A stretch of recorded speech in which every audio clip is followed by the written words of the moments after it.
Hey guys, welcome back to another episode of Rob Wells Music Talk. It's been a while.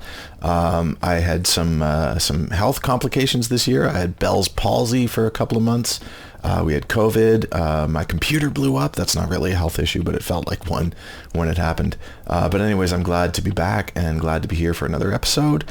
Talking to you today about kind of a special subject for me. Just last month, in September of 2022, I received word that a song that I had co-written with some other people was going to end up on the new Weezer record, which is a huge deal for me. I'm a huge Weezer fan. I love their music. I love their songwriting. Rivers Cuomo, I love his songwriting so much, and I know that pretty much every Weezer song that comes out is just written by Rivers. And so to get a song on there that's a co-write just felt really, really special to me. And it's a song that I really, really enjoyed. So anyways, today is just basically taking you back and talking to you about how that all happened, how I got a song on a Weezer record. And it was a long process. Well, not really a long process, but it was a long time from the time that the song was written until the song coming out happened. So let me see. I'll take you back to 2015 when I received a call. It was either a call or an email or a text from my really dear sweet friend Jody Marr. And for those of you that don't know Jody Marr, please check her out. She's amazing. She's a great songwriter. She's a great human being. She's responsible for discovering and developing Mika. She wrote Grace Kelly with Mika. She's written so many of the other songs with Mika. She's also written for so many other people, including Paloma Faith. The list goes on and on. Just please check her out. She's a dear, sweet friend of mine. I met her at the 50th annual Grammy Awards, where my brother was up for a Grammy Award for Mika. And so Jody was at the awards with my brother, and my brother brought me along as his date, as good brothers sometimes do. And so I met Jody, and we really got along like a house on fire. It was really, really evident that we were good friends right away. We had some really serious good laughs. That whole evening, I just remember just laughing my head off with Jody, and also being blown away by being at the Grammys and seeing all the cool acts and artists, and all the way from Daft Punk to Kanye to Tina Turner to Beyonce to Alicia Keys, just you name it. It was a great night.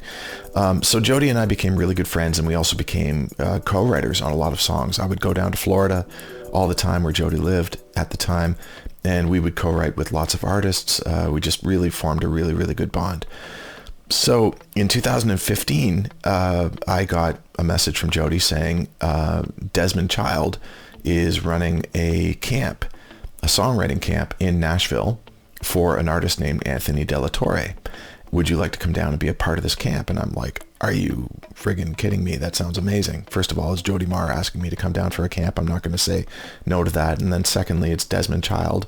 He's running the camp, and I'm a huge Desmond Child fan. I love all of his songs, all of his songwriting, all of the works that he's done. He's written all the big Bon Jovi songs, Aerosmith, Livin' La Vida Loca for Ricky Martin, you name it. Like, he's just been around. He's had number one hits through the last, I think, 4 decades, pretty much. Maybe it's 5 decades now, I'm not sure, but just a real powerhouse songwriter and a really, really cool guy. So I said, absolutely, yes, I'm going to come down, and I'd love to be a part of this writing camp. So they organized the flights and flew me down. They put me up at Desmond's home in Nashville, which is this ridiculous compound, right at the top of one of the tallest mountains in Nashville, where you can see downtown Nashville from a good distance. So just really, really cool experience. And then the first day of getting together at Desmond's studio, which it's in Nashville, and it's kind of like it used to be a bank at one point, like a standalone bank building, and it's now been completely converted over into Desmond's place. So sort of like offices on top, and then the studio down in the basement. Really, really cool spot. First day we get there, and there's so many other great songwriters that are there. There's Marty Fredrickson is there, Eric Bazillion is there, Desmond is there, Jody is there, I'm there. There's a few other people, and Desmond's got a few assistants, all people that are all really good friends of mine now. What's up, Wade? Yeah, that's right. I'm talking about you. So we get there and we're listening, and Anthony's there, and we're listening to sort of like the material that they've already made for Anthony's project. And as I'm listening to it, I'm thinking, it's good, good songwriting, but the production feels a little bit off. And sort of the direction feels a little bit off. And I'm thinking, my God, Desmond Child's in front of me. Why would I argue against what he's doing? I'm going to get kicked out of the camp. I'm going to be sent back home to Canada. But I just thought, I must be here for a reason. Hopefully my input is valued. And I walked up to Desmond and I said, I love what you're doing. It's really, really good. I think it could be so much better.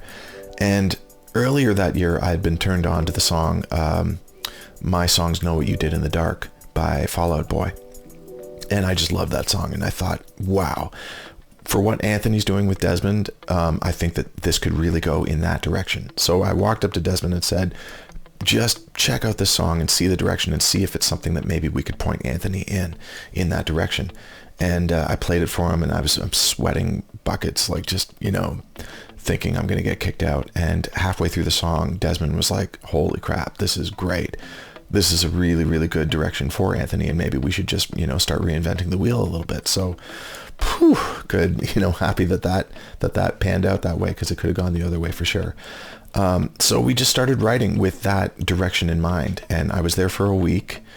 We were writing, one day I'd be writing with Jody, one day I'd be writing with Desmond, one day I'd be writing with Eric, one day I'd be writing with Marty, just like a real who's who of songwriting. And I really felt like, why am I here? Like I'm the least talented in the room, which is sometimes a good position to be in for sure. But on the day that I wrote with Eric Bazillion and Desmond, we were thinking, it's been great, this whole Fall Out Boy direction. My Songs Know What You Did in the Dark. Is there something that could be like a slight offshoot from that direction? Something that still feels like it's in the same family, but maybe it's bringing in some different elements. Maybe it's less guitar based. Maybe it's more piano based. And so we started coming up with this little piano groove. Desmond's got this great grand piano up on the office level. And we just basically started coming up with this vibe where it was like just on the piano, like low octaves, and having lots of fun. Let's see, where was it? It was like a...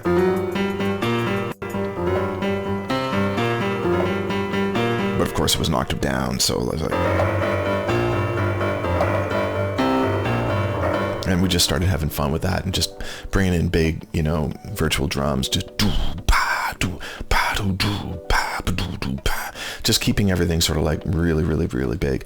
And Desmond just starts going nuts on his lyric writing, which he does, and coming up with like the coolest ideas and the coolest concepts, and just like almost like setting up a joke and then delivering the punchline, then setting up another joke and delivering the punchline. It was just amazing to watch Desmond on fire, just writing this great lyric. And then it came time for the chorus.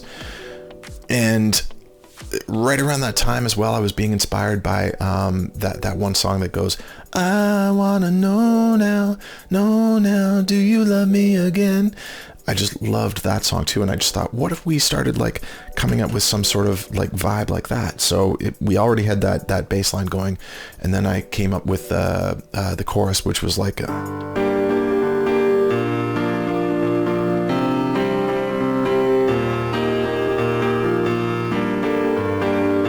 like that, and it's really based off that whole thing. And then literally we all came up with this melody and this lyric that was like, what happens after you? Apologies, I'm not a good singer, but it was like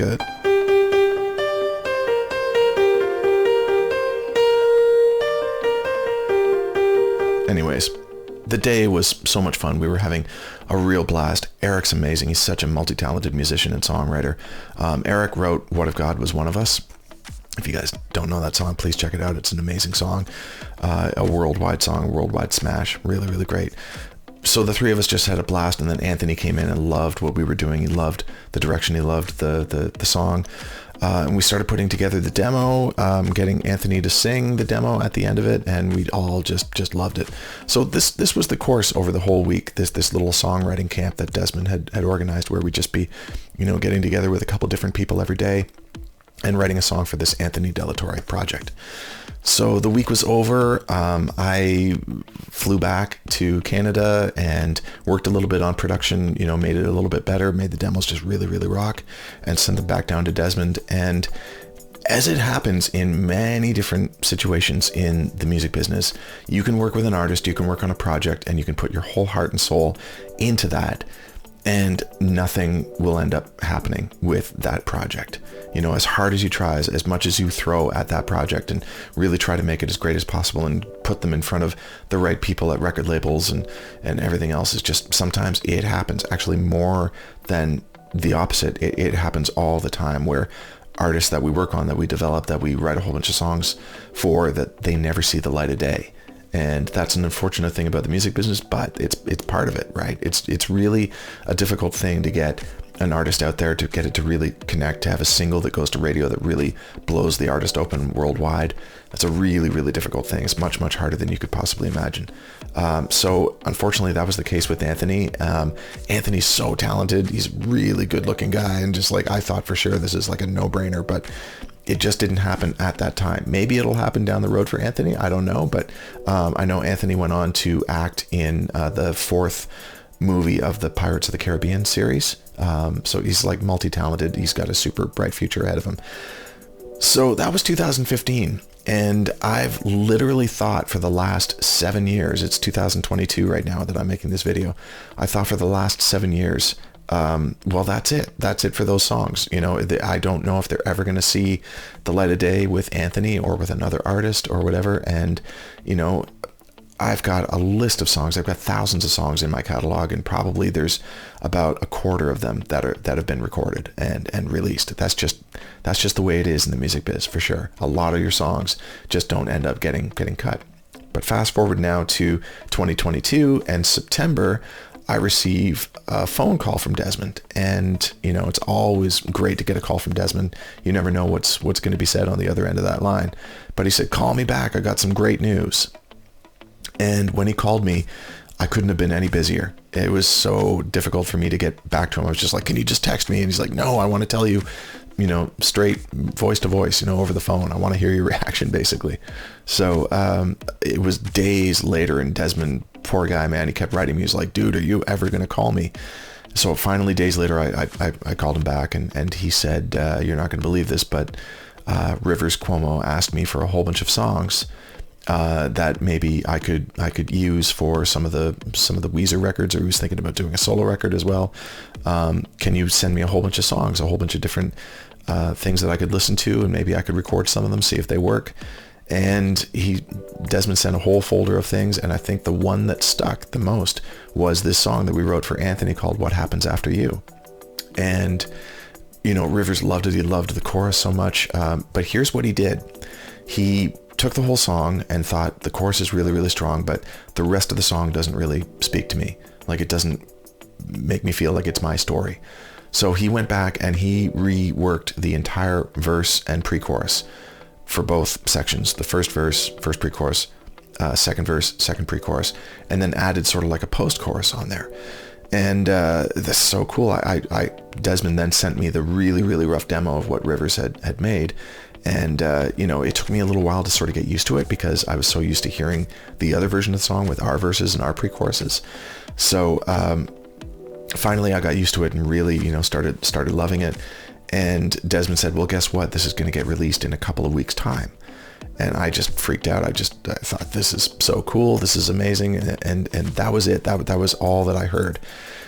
And then literally 2 weeks later, I woke up in the morning and I looked at my phone, and there was all this, information that was there, just basically coming in from all the different social media sites about Weezer performing this song on Jimmy Kimmel. And I didn't even know that was going to happen. I would have stayed up, to watch this. Usually I'm old man Wells and I go to sleep at 10 o'clock at night. And, well, I don't go to sleep at 10 o'clock at night, but I usually settle down and watch a little bit of Netflix or, and that sort of thing. But anyways, the morning after I got all this information on there, and I instantly went to YouTube, watched the video on Jimmy Kimmel, was blown away that, it's amazing to hear your song on a show like that. That never gets old, that never gets tired.